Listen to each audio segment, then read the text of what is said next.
こんにちは、ヒロズクッキングです。きゅうり2本を用意し、端を1センチ切ります。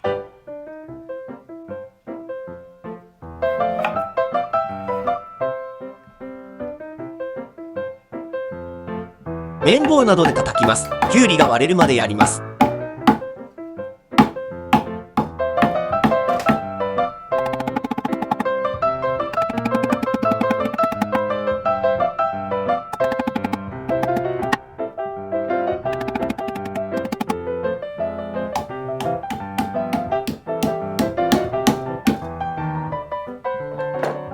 手で食べやすい大きさにちぎります。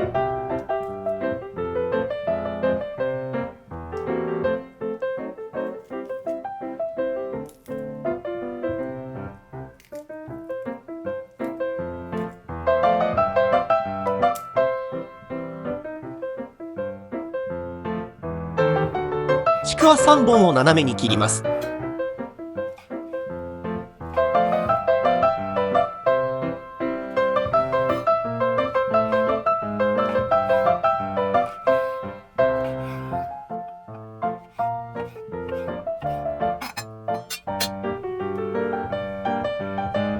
ボウルに醤油大さじ2、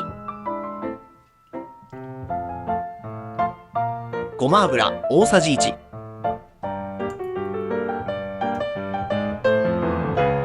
砂糖小さじ半分、おろし生姜小さじ1を入れます。混ぜ合わせます。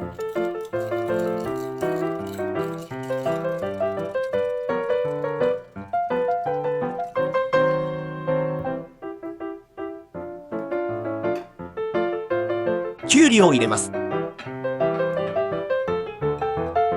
ちくわも入れます。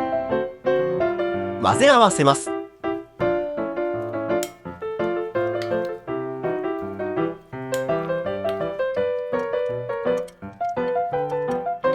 30分味がしみるまで置いておきます。